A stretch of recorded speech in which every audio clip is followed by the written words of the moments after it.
Saudações, Dux e Duquesas Tricolores. Aqui quem fala é Duque Tricolor para mais uma análise. Nesse caso não é nem análise, mas é para falar que é Seliflu. Então, sente no sofá ou na poltrona, deite na cama, relaxe, me escute e entre no meu divã. E bom, eu pensei que eu nunca chegaria a falar de não somente um, dois, três, quatro, cinco, seis jogadores do Fluminense. Ainda tem muito mais, né? Ainda poderia colocar também do próprio Fluminense feminino, mas isso daí eu vou deixar de lado. Seis jogadores do Fluminense em seleções profissional, de base, do Brasil e também lá de fora. Quer descobrir quem são? Então vamos nessa. Primeiro jogador, Cauã Elias, que tá na seleção, né? De base. É um dos centroavantes que mais faz gol no Brasil. É também um dos melhores jogadores que o Fluminense também já criou. Eu já falei pra vocês que eu não me preocupo com a saída de Cano ou John Kennedy, porque nós temos sim um jogador muito bom. Cauã Elias, ele é completo. Ele é alto, ele faz pivô, ele dribla, o chute dele é um dos melhores chutes que eu já vi. E de fato, não somente no próprio Fluminense, mas na seleção brasileira, ele vem se destacando e vem se tornando um grande expoente nesse time principal do Fluminense. De base e também da seleção brasileira também de base. É um cara que eu espero justamente que o Diniz comece a abrir o olho com ele, porque se a gente perder esse garoto, a gente não vai encontrar um outro igual. Outro jogador também que foi convocado agora, Nino novamente convocado para a seleção brasileira. Sinceramente mesmo, um dos melhores no campo contra o Boca Juniors. E não à toa que realmente foi considerado um dos jogadores que o próprio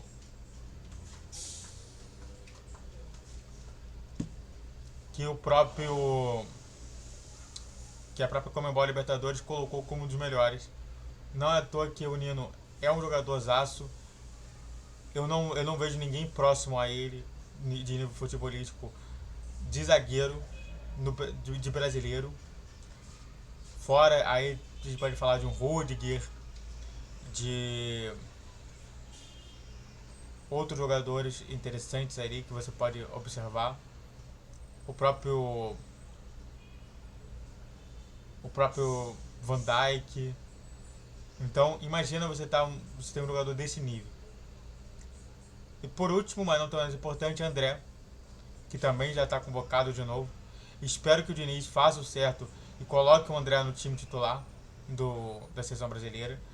Eu não vejo o André sendo pior do que o Casemiro. Eu acho que o Casemiro só está lá porque é o Casemiro, porque ele realmente tem prestígio ainda na seleção brasileira. Mas fora isso, se a gente pudesse colocar aqui, o André é muito melhor. Muito melhor do que o Casemiro. Não é à toa que, na minha concepção, todas as vezes que o André entrou no time titular, o time melhorou bastante, até mesmo de toque, de passe, pensando em seleção brasileira. E o André merece muito estar nisso daí. É um dos melhores volantes do Brasil, se não for do mundo. E merece estar muito ali dentro. Tá? Antes de falar mais sobre os outros três jogadores que eu coloquei aqui, se inscreva no canal, faça o triplo C que é curto, comente, compartilhe, redes sociais na descrição desse vídeo, todos os dias 10, 12 e 20 horas, pix na tela e vamos continuar falando mais sobre isso. Outro jogador que na minha concepção é o que menos merece estar nessa lista, mas que está ali, Alexander. Alexander que no início do ano todo mundo pensava que ele ia estourar. E de fato, um dos melhores jogos que a gente teve no ano, que foi justamente Fluminense Flamengo.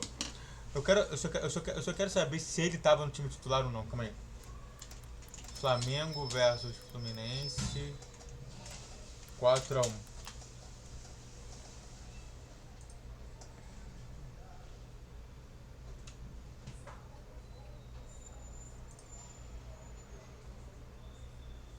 4-1. Alexander estava nesse jogo e jogou muito, tanto que meteu um gol.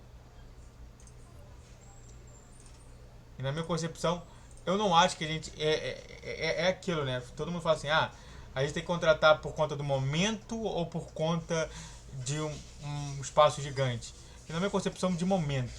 E dentre todos esses aqui, o que está em momento mais baixo é o Alexander, que realmente não está conseguindo propor a bola, diversas vezes errando e muito.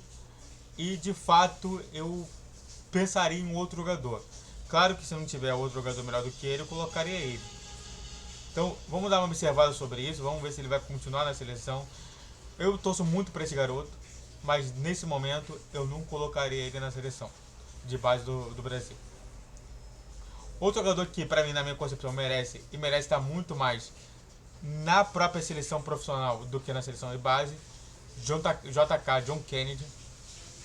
John Kennedy, que foi o cara do Fluminense nessa Libertadores, está sendo também o cara diversas vezes no Campeonato Brasileiro e também foi o cara diversas vezes no próprio título do Fluminense contra o Flamengo no Campeonato Carioca. É um cara que vem se destacando bastante. Espero ver ele como titular desse treino de seleção. Caso não seja, é lamentável isso. Mas vamos aguardar. Eu espero que ele tome jeito, tome caminho. Que seja um caminho muito bom. É claro que claro que ele tem que entender que é só um treino, não significa que ele está certo naquele local e que ele continue melhorando bastante. E tomara que ele tome também o lugar do Marcos Leonardo, mesmo que o Marcos Leonardo mereça muito mais do que ele. Por último, John Arias. Pô, não tem nem o que falar, né? Um dos melhores jogadores que o Fluminense já fez. Não é à toa que ele é o craque do time. Eu até fiz um tempo atrás, mas acabei realmente tendo problemas justamente dentro do estádio. De tá perguntando sobre quem é melhor, se era o John Arias, eu deixei livre, né? Eu não coloquei nome. E de fato a torcida ainda considera o John Arias como craque do time. Na Colômbia, né? Colômbia é o melhor jogador da Colômbia, só isso.